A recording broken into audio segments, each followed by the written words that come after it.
নিয়ে তোমাকে মারার জন্য এসেছে, তুমি পালিয়ে যাও।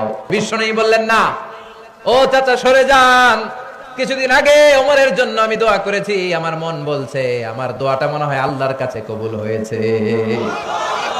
মক্কা থেকে প্রায় 70-80 কিলোমিটার দূর এই তায়েফ। বিশ্বনবী যে দাওয়াত দিলেন, কিন্তু তায়েফের ছেলেরা বিশ্বনবীকে কি মেরেছে?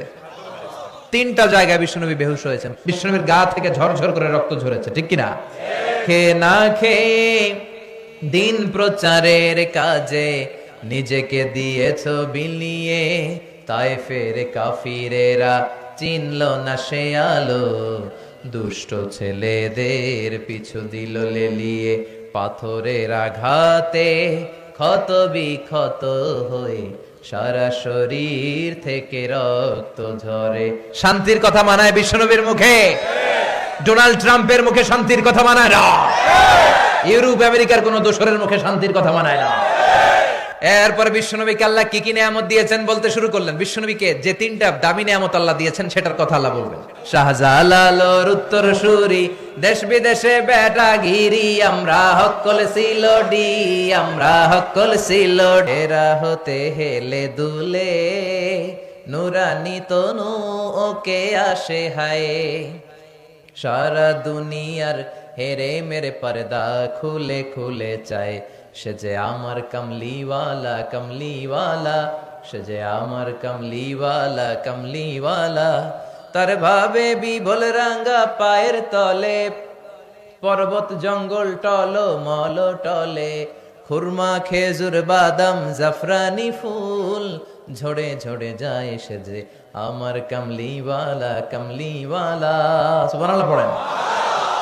বিশ্বনবীর যদি আমরা পাইতাম কি যে করতাম, কত দরদ দেখাতাম, কতটা ভালোবাসতাম, ঠিক কিনা? তো এই জন্য আবু জাহেলের শেষ পরিণতিটা ভালো হয় নাই। বদরের প্রান্তরে আবু জাহেল নাই, লোহিত সাগরের ভিতরে ফেরাউন নাই। কথা কন। আল্লাহ অনেক ছাড় দিয়েছেন ফেরাউনকেও। ফাহাশারা ফানাদা ফাকালা আনা রাব্বুকুমুল আ'লা। ফেরাউন বিশাল এরকম জামায়াত করে বলতে শুরু করলো, আমি তোদের বড় রব, আমি তোদের বড় রব, আমি তোদের বড় খোদা। আসলে এটা খোদা না হুদা, এটার কোনো পাওয়ার নাই। লোহিত সাগরের পানি খেতে খেতে ওর জীবনটা শেষ। পানি খেতে খেতে যখন ফেরাউন আর খেতে পারে না, তখন হাত তুলে কয় আনা মিনাল মুসলিমিন, আমি মুসলমান, আমি ভালো মানুষ। ফেরাউন যদি মুসলমান হয় আমরা থেকে কি লাভ? কথা বলেন। আল্লাহ বললেন না, তুমি অনেক দেরি করে ফেলেছো ফেরাউন, সময় শেষ। তার মানে ফেরাউনরেও ছাড় দেয় না। চিৎকার করে বলেন ঠিক কিনা? এই ফেরাউনের লাশটা আমি নিজে দেখে এসেছি। আমি 2008 সাল থেকে 2012 এই 4 বছর আমি মিশরে ছিলাম। আমি ধর্ম মন্ত্রণালয়ের একটা পরীক্ষাতে প্রথম স্থান অধিকার করেছিলাম, একটা স্কলারশিপ পরীক্ষা আল আজহার ইউনিভার্সিটির। ফলে আমি স্কলারশিপটা পাই। আমি ওখানে যে থিওলজি ডিপার্টমেন্টে, faculty of theology, department of Quranic science, এটাতে ভর্তি হই। আমার দেশের বাইরের প্রথম সফর 2008-এ শুরু হয়, তারপর থেকে চলছে আলহামদুলিল্লাহ। তো ওই প্রথম দেশের বাইরে যে আমি বিশ্বটারে দেখতে শুরু করলাম। প্রথম আমরা মাগরিবের সালাতের সময় আমাদেরকে ফরেন ইন্টারন্যাশনাল স্টুডেন্ট হোস্টেলে নিয়ে যাওয়া হলো। তো আমরা গেলাম, আজান শুরু হলো মাগরিবের, আল্লাহু আকবার আল্লাহু আকবার আল্লাহু আকবার আল্লাহু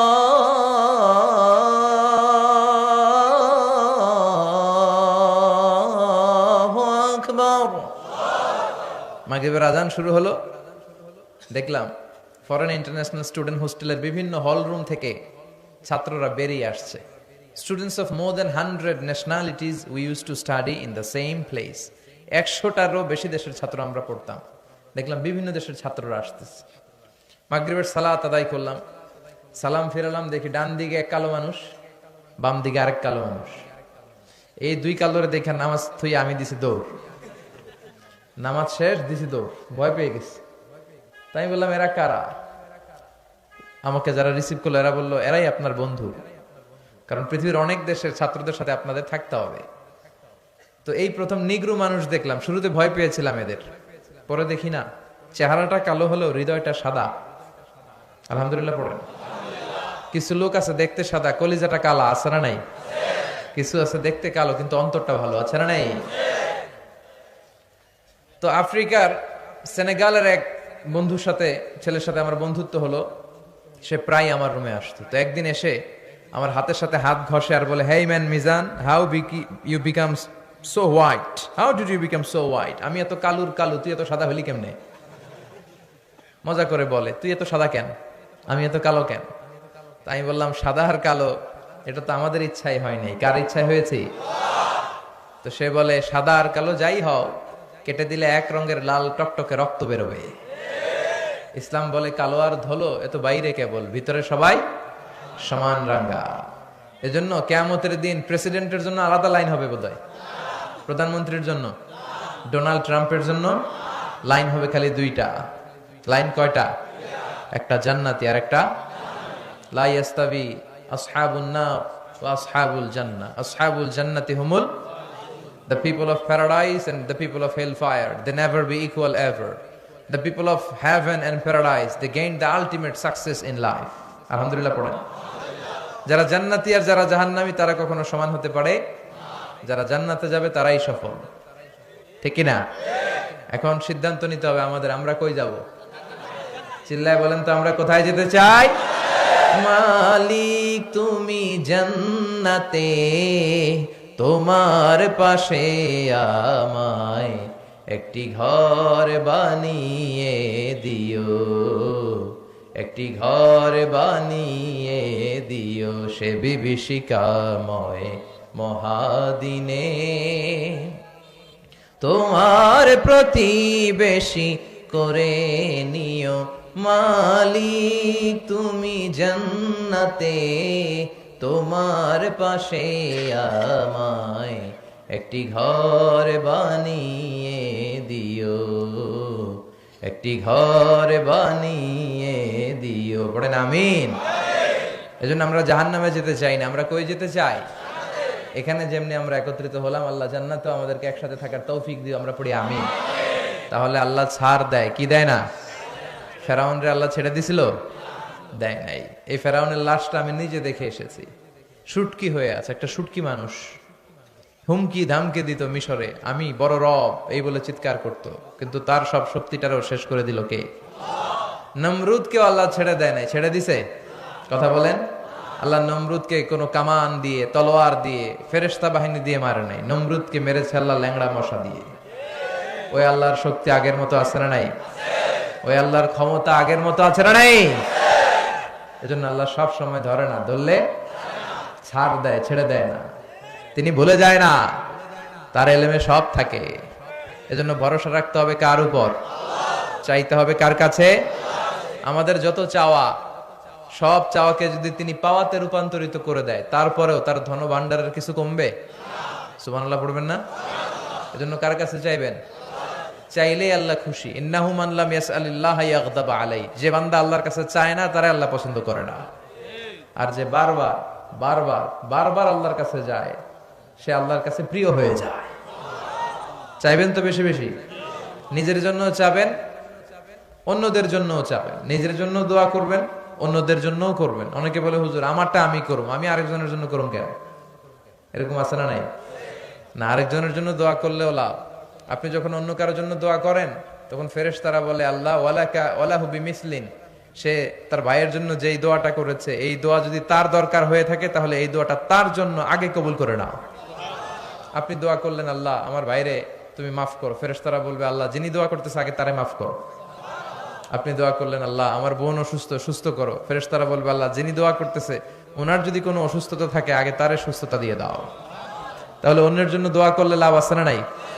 আমরা অনেকে অন্যের ভালোটা দেখতে পারি না, আছে না নাই? খালি নিজেকে নিয়ে ব্যস্ত, কেউ যাতে আমার চেয়ে আগাতে না পারে, কিভাবে ওরে নিচের দিকে নামানো যায়, এরকম টেন্ডেন্সি আছে না নাই? মনে রাখবেন, অন্যের জন্য গর্ত খুললে ওই গর্তে আপনাকে আগে পড়তে হবে। আমাদের অনেকের এরকম মানসিকতা, অন্যের ভালো, অন্যের উন্নতি, ডেভেলপমেন্ট আমরা সহ্য করতে পারি না।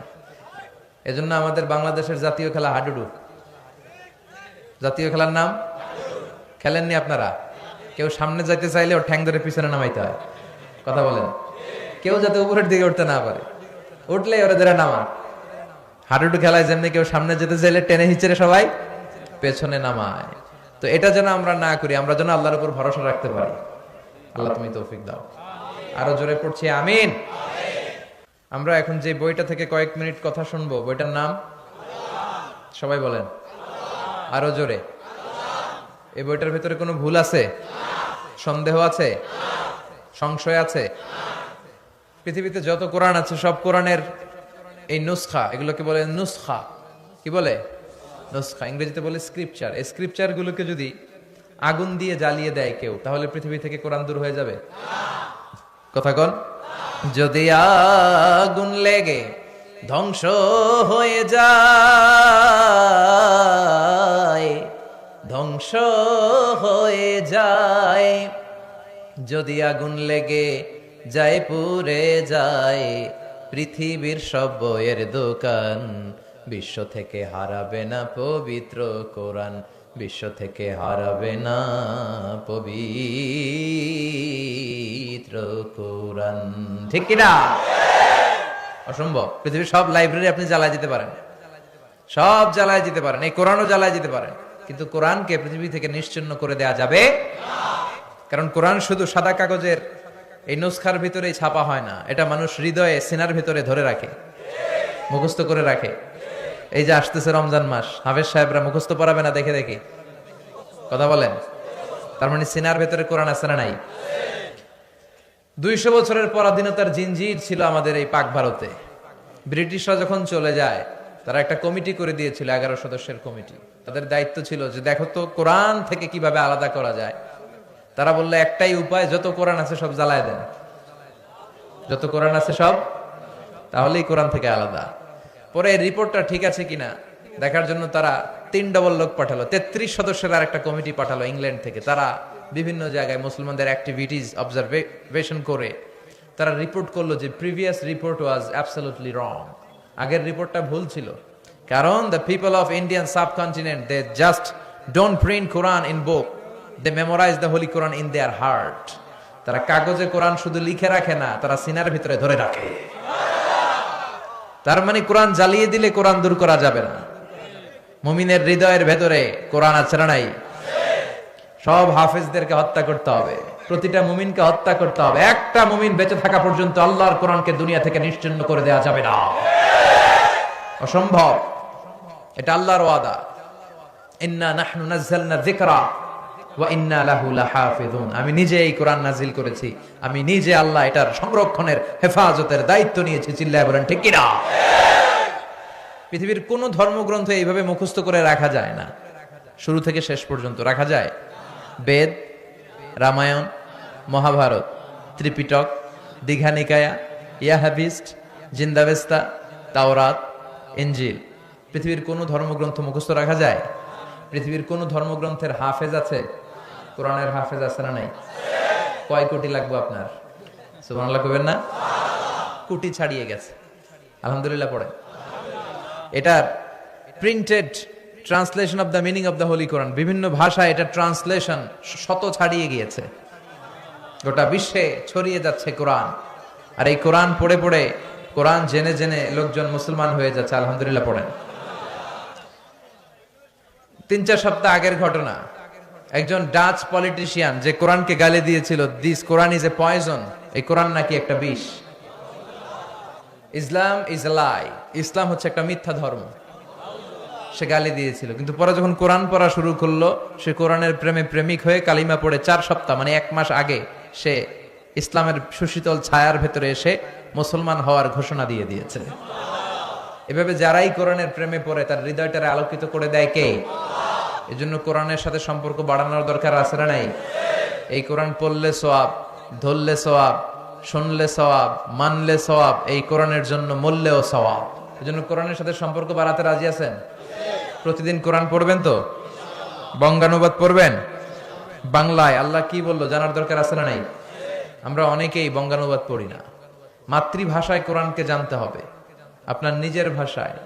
You have to know the holy Quran in your own mother tongue. আপনার নিজের মায়ের ভাষা কোনটা? জোরে খোকা, আরো জোরে খাও, বাংলা। এই বাংলায় জানতে হবে আমাদের। রাজি আছেন? আল্লাহ তুমি তৌফিক দাও। আমি আমার খুতবার শুরুতে সূরাতু আদ-দুহা তেলাওয়াত করেছি। মুখস্থ আছে না অনেকের? কার কার মুখস্থ নাই দেখি আত্মলুক্কা। হ্যাঁ, অল্প কয়েকজনের মুখস্থ নাই, বেশিরভাগই আলহামদুলিল্লাহ পড়েন। এই সূরাটা কোরআনের 30তম পারার একটা সূরা, 93 নম্বর সূরা, মাক্কি সূরা। কি সূরা? এই সূরার আয়াত সংখ্যা 11টি। চিৎকার করে বলেন কয়টি? সূরাটার নাম হচ্ছে সূরাতুদ দুহা। সূরাটার নাম সবাই বলেন। সবাই বলছেন? সবাই বলেন আমার সাথে সাথে বলেন সূরাতুদ দুহা। দুহা মানে আলো, দুহা মানে তার মানে আলোর সূরা। সুবহানাল্লাহ পড়েন। আলো হচ্ছে সম্ভাবনার প্রতীক। এই আলো হচ্ছে আশার আলো। কিসের আলো? আশার আলো। এই সূরা আপনাকে আশার আলো দেখাবে। এই পৃথিবীতে যারা ফ্রাস্ট্রেটেড পিপল, আপসেট পিপল, যারা হতাশ, তাদের জন্য আল্লাহ এই সূরা নাজিল করে বুঝাতে চেয়েছেন যে তোমরা হতাশ হয়ো না, নিরাশ হয়ো না, হাল ছেড়ে দিও না, ভরসা রাখবে একজনের উপর, তিনি কে? এটা হচ্ছে আশার আলো ছড়ায় এই সূরাটা, আশার বাণী ছড়ায়। এটা মোটিভেশনাল সূরা। কোরআনের কি সূরা? মোটিভেশনাল সূরা, আপনাকে মোটিভেট করবে। এই সূরা পড়লে আপনি মোটিভেটেড হবেন, ভেতর থেকে এনার্জি লাভ করবেন, শক্তি পাবেন, অদম্য স্পৃহা আর আকাঙ্ক্ষা জাগবে কাজের। চিল্লায় কোন ঠিক কিনা? আশার আলো জাগায় এই সূরা। আদ-দুহা মানে হচ্ছে প্রভাতের সূর্য কিরণ, সকালবেলার সূর্য, দ্য ডে লাইট। সকালের সূর্যের একটা কিরণ আছে না নাই? স্নিগ্ধতা আছে না নাই? এটা দিয়ে বুঝাতে চাইলে নিরাশ হওয়া যাবে না। Never be sad, never be upset, never be frustrated. মুমিন কখনো হতাশ হয় না। লা তাইয়াসু মির রাউহিল্লাহ, আল্লাহর রহমত থেকে নিরাশ হয়ো না। ইন্নাহু লা ইয়াইয়াসু মির রাউহিল্লাহি ইল্লাল কওমুল কাফিরুন, আল্লাহর রহমত থেকে নিরাশ হয় তারা যারা কাফের, যারা মুশরিক। মুমিন কখনো আল্লাহর রহমত থেকে নিরাশ হয়? আমাদের ভরসা একজনের উপর, তিনি কে? আরো জোরে বলতে হবে, তিনি কে? নাকি আমাদের ইবাদতের উপর ভরসা? আপনি যে নামাজ পড়েন, রোজা রাখেন, এগুলো আপনারা জান্নাতে নিতে পারবে? আমাদেরকে জান্নাতে নিবে শুধু আল্লাহর ভালোবাসা। ছিল এখন ঠিক কিনা? বনি ইসরায়েলের এক আবেদ শত শত বছর আল্লাহর ইবাদত করেছিল। In the day of judgement আল্লাহ তাআলা ওই আবেদকে বলবে, ইয়া আবদি উদখুলিল জান্নাতা বিরাহমাতি, go to the paradise with my mercy. ও আল্লাহর ওলি, অনেক ইবাদত করেছো, যাও আমার দয়ায়, আমার রহমতে জান্নাতে ঢুকে যাও। সে বলবে, বলবি আমালি, আল্লাহ আমি আমার আমল দিয়ে জান্নাতে যেতে চাই। কি দিয়ে? আল্লাহ বলে, তাই এত আমল করে ফেলছো? এত আমল করেছো তুমি? কি আমল করেছো তুমি দেখি তো, আসো হিসাব করি। তোমার জীবনের যত আমল সবগুলো এক পাল্লায় রাখো, আর আমি দয়া মায়া করে দুনিয়ার সৌন্দর্য দেখার জন্য যে দুটো চোখ দিয়েছি তার দুটি নয়, একটি চোখ আরেক পাল্লায় রাখা হবে। এবার ওজন দেওয়ার পরে দেখা যাবে মুহূর্তের মধ্যে চোখের পাল্লাটা ভারী হয়ে গেছে। আল্লাহ বলবে, তোর ফলাফল বলে, এই যে ওজন দিলাম, এখন ফলাফল বলে তুই জাহান্নামে যাবি। কই যাবি? যা, go to the hell fire, জাহান্নামে ঢুক। এবার কে আল্লাহ মাফও চাই, দোয়াও চাই, ভুল করছি আমি, মাফ করে দাও, আমি জাহান্নামে যেতে পারবো না, জাহান্নামের আগুন সহ্য করার ক্ষমতা আমাদের নাই। আল্লাহ তুমি আমারে মাফ করে দাও, আমি বুঝতে পারি নাই, আমার ইবাদত দিয়ে, আমার সালাত দিয়ে আর তাহাজ্জুদ দিয়ে আমার জান্নাত মিলবে না তোমার দয়া আর ভালোবাসা ছাড়া। আল্লাহ বলবে, এই তো লাইনে আসছো মিয়া, এতক্ষণে বেলাইনে চলতেছিলা, আমার রহমতে তোমাকে এখন জান্নাতে ঢুকাবো। উদখুলিল জান্নাতা বিরাহমাতি, যাও আমার রহমত আর দয়ায় জান্নাতে ঢুকে যাও। এজন্য ভরসা রাখবেন কার উপর? কিয়ামতের দিন আল্লাহর কাছে দয়া চান না বিচার চান? চিল্লায় বলেন, কি চাই?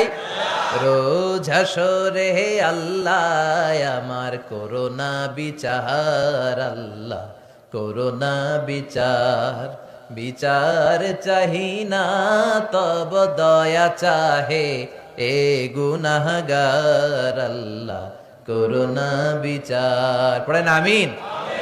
আমি জেনে শুনে জীবন ভরে পাপ করেছি পরে পরে, এখন আশা নাই যে যাব তোরে বিচারে তোমার, আল্লাহ করোনা বিচার। পড়েন, রোজ হাসরে আল্লাহ আমার করোনা বিচার, আল্লাহ করোনা বিচার। পড়েন আমিন।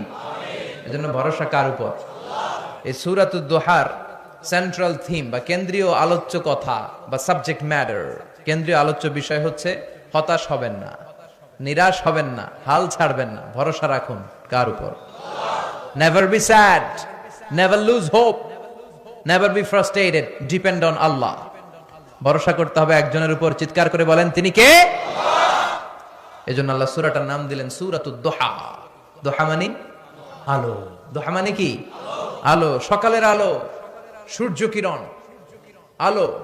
এই কোরআনকে আল্লাহ আলোর সাথে তুলনা করেছেন। সুবহানাল্লাহ কবেন না? রাব্বুল আলামিন বলেন কিতাবুন আনজালনাহু ইলাইকা লিতুখরিজান নাসা মিনাল যুলুমাতি ইলান নূর। ও নবী, my beloved messenger, my last messenger, I've revealed this holy and sacred book, the Holy Quran, unto you in order to lead the mankind out of darkness into the light. ও নবী, কোরআন পাঠিয়েছি অন্ধকারাচ্ছন্ন মানুষগুলোকে লাইটের দিকে, আলোর দিকে নিয়ে যাওয়ার জন্য। সুবহানাল্লাহ পড়েন। আবার বিশ্বনবীকেও আল্লাহ নূর বলেছেন, নূর। কোরআনকেও বলেছেন নূর, বিশ্বনবীকেও নূরের সাথে তুলনা করেছেন। আবার বিশ্বনবী বলেছেন আল্লাহ আমার ডান দিকে নূর দেন, আমার বায়ে নূর দেন, আমার সামনে নূর দেন, আমার পেছনে নূর দেন, আমার উপর দিক থেকে নূর দেন, নিচ থেকে নূর দেন, আমার দেহের ভেতরে নূর দেন, আমার রক্তের ভেতরে নূর দেন, আমার গোশতের ভেতরে নূর দেন, আমার অস্থি হাড্ডি মজ্জার ভেতরে নূর দেন, আমার জন্য আপনি নূর দেন। সুবহানাল্লাহ পড়েন। বিষ্ণুনবী আলো চেয়েছেন। আলো ছাড়া পথ চলা যায়? কথা কয় না। এখানে যদি আজকে আলো না থাকতো, আলো না থাকলে আমার দেখা যাইতো? আমি আপনাদেরকে দেখতাম? আলোর দরকার আছে না নাই? বেশি না কম? এজন্য আল্লাহ আলোর নামে সূরা দিলেন। সূরার নাম সূরাতুদ দুহা। চিল্লায় বলেন সূরার নাম সূরাতুদ দুহা, আলোর সূরা। আলো, কোরআন এসেছে আমাদেরকে আলোকিত করতে, বিশ্বনবী এসেছেন আমাদেরকে আলোকিত করতে। এই প্রভাতের সূর্য কিরণ, সকালবেলার আলো, এই আলোর নামে আল্লাহ তাআলা এই সূরাটা দিলেন। এই সূরা নাজিলের একটা ব্যাকগ্রাউন্ড আছে, শুনবেন সবাই। বিশ্বনবীর কাছে কোরআনের আয়াত নাজিল হতে শুরু করলো, বিশ্বনবী নবী হলেন, আর যতগুলো আয়াত বিশ্বনবী পেলেন এগুলো সাহাবাদের কাছে, মক্কার কাফের কুরাইশদের কাছে, মুশরিকদের কাছে বর্ণনা করতে শুরু করলেন। সুবহানাল্লাহ পড়েন। বিশ্বনবী একটা কোরআনের আয়াত লুকিয়ে রাখে নাই, রাখছে। যাই নাজিল হয়েছে তাই প্রচার করেছে। কারণ আল্লাহ বলেছেন বাল্লিগ মা উনজিলা ইলাইক, ও নবী যা আপনার কাছে নাজিল হয় প্রচার করে দেন। গোপন করা যাবে? যাই নাজিল হতো বিশ্বনবী শেয়ার করত। রাত্রিবেলা নাজিল হলে সকালে সাহাবাদেরকে বলে দিত, সকালে নাজিল হলে দুপুরবেলা কাফেরদের কাছে প্রচার করে দিত, দুপুরে নাজিল হলে রাত্রিবেলা বলে দিত। এটা ছিল বিশ্বনবীর অভ্যাস। যাই ওহী নাজিল হয় বিশ্বনবী শেয়ার করে। কিন্তু কি অবাক করা কাণ্ড, কি আজীব কথা, হঠাৎ করে বিশ্বনবীর কাছে ওহী আসা বন্ধ হয়ে গেল।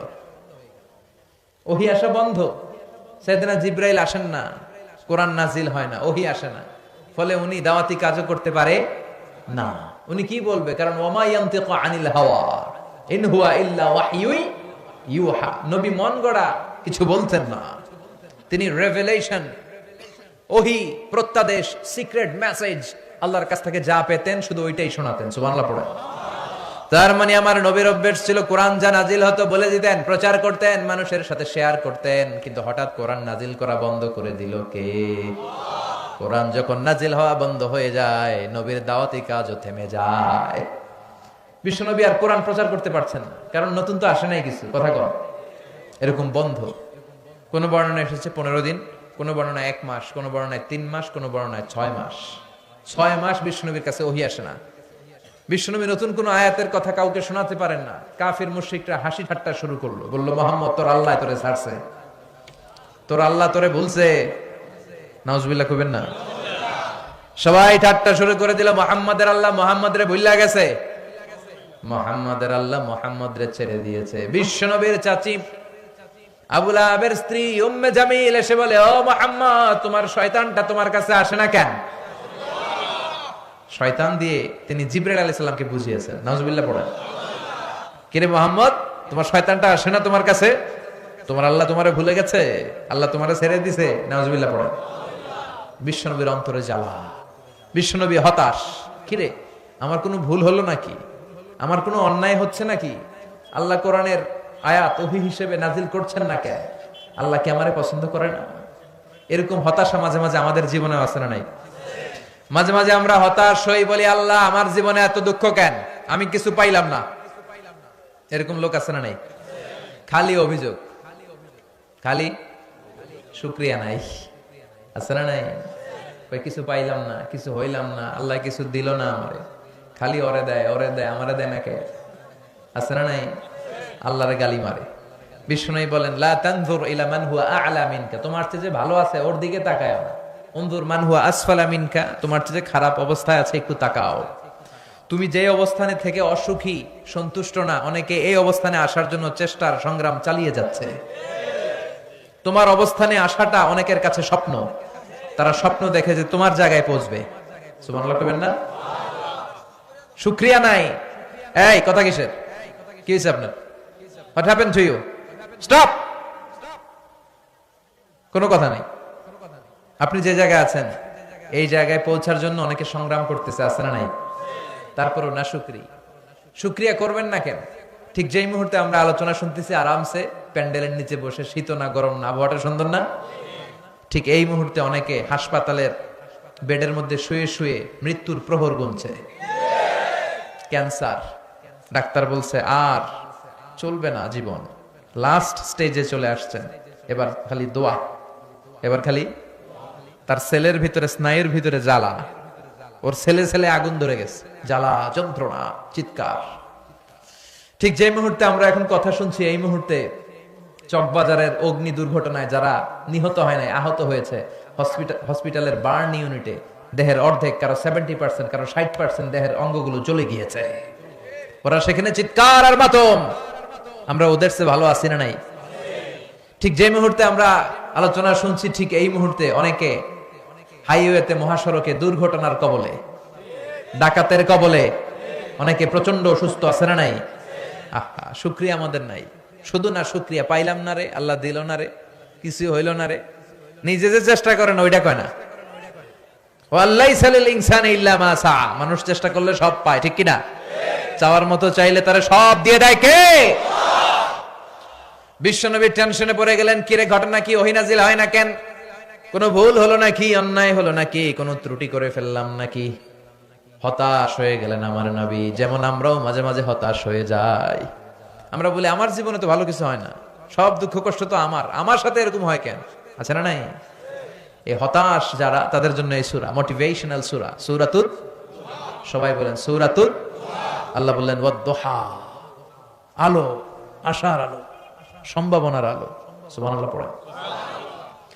বিশ্বনবীকে আশা জাগানোর জন্য, বিশ্বনবীকে আশ্বস্ত করার জন্য, বিশ্বনবীকে সাপোর্ট করার জন্য, বিশ্বনবীকে জানিয়ে দেওয়ার জন্য আল্লাহ সূরাটা নাজিল করলেন ওয়াদ-দুহা ওয়াল-লাইলি ইযা সাজা মা ওয়াদ্দা'আকা রাব্বুকা ওয়া মা ক্বালা ওয়ালাল আখিরাতু খায়রুল লাকা মিনাল উলা ওয়ালাসাউফা ইউ'তিকা রাব্বুকা ফাতারদা।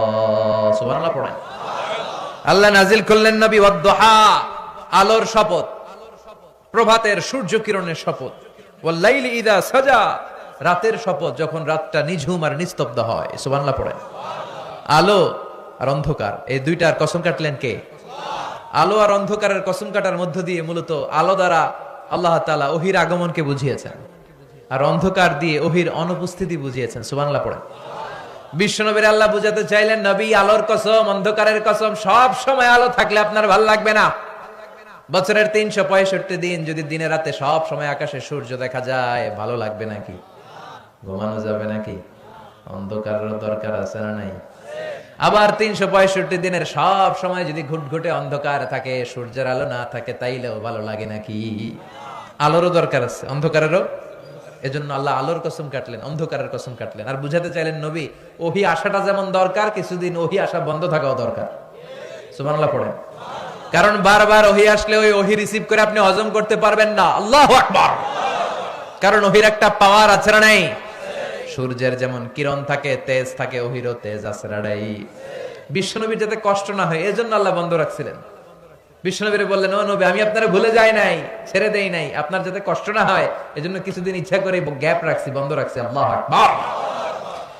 কারণ ওহী এত পাওয়ারফুল, বিশ্বনবী এটারে বলেছেন কাওলান সাকিলা। কোরআনের ওহীকে কাওলান সাকিলা মানে ভারী আওয়াজ, শক্ত আওয়াজ, শক্ত বাণী, পাওয়ারফুল বাণী বলে ঘোষণা করেছে কে? মা আয়েশা বর্ণনা করেন, প্রচন্ড শীতের রাতে বিশ্বনবীর উপর যখন কোরআন নাজিল হতো, বিশ্বনবী ঘেমে একাকার হয়ে যেতে। প্রচন্ড শীতের রাতে যখন এই কোরআন আসতো, আমরা তো মাগনা কোরআন পাইছি, কোনো কষ্ট করা লাগে নাই। বিশ্বনবী শীতের রাতে যখন এই কোরআন রিসিভ করতো, বিশ্বনবীর হাত্তা ইয়াতাফাসসাদু জাবিনাহু আরাকান, এই থুতনি দিয়ে দাড়ি বেয়ে ঝরঝর করে ঘাম ঝরতো। মিসলা সালসালাতিল জারাস, দপ্তরি যেমনি ঘন্টা বাজায় ধাম ধাম আওয়াজ, এরকম বিকট আওয়াজে ওহী আসতো। বিশ্বনবী যখন কোন ওটের উপর বসা থাকা অবস্থায় ওহী রিসিভ করতেন, ওটের বুকটা মাটিতে লেগে যেত। ঘোড়ার উপর বসে থাকা অবস্থায় যখন বিশ্বনবী কোরআনের আয়াত ওহী রিসিভ করতেন, ঘোড়ার পা বালুর মধ্যে দেবে যেত।